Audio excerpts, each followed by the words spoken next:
Magkagut para sa atong gulay. Anao ng pagkagut o kanin. Na. Hinay lang ka kasi masamat ka. Magkagut.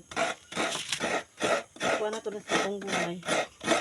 Kanang tangkong o pako isagon.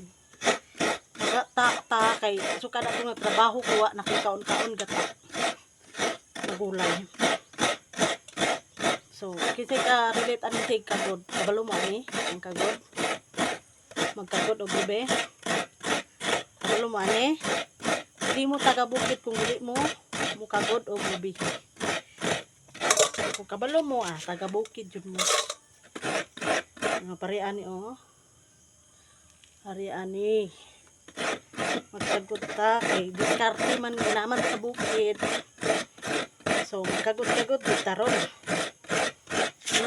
Para kagatak ka sa gulay mga katingting kaya dugay na ko kaon kanang ako ko nagluto o gata kaya dito sa akong amo among anong paminti uga itlog, iplop, hotdog, manok, uga diri lang di ko makagulay sa mua diskarte kitag ko ang diskarte na gulay ba ug kabalo lang ka ang manita kakita ang sudan nimo magkagod na pud ta magkatatag tinangkong na gulay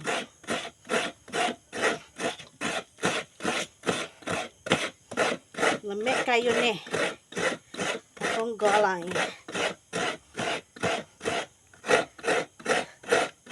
hinahinayon na nato kay basing tama ta.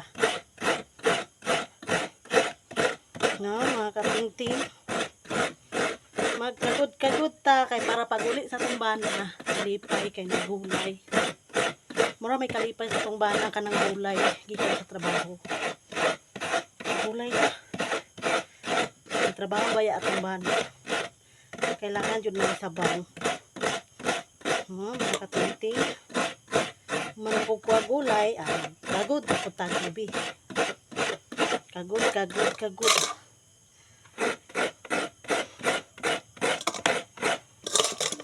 kay ko magkagod kay mahadlok ko sama ito kay ko hustler magkagod kaya dito sa mga is ginapakagod man ni amuan hindi kay ikaw jud mismo pagkagod ani ang lubi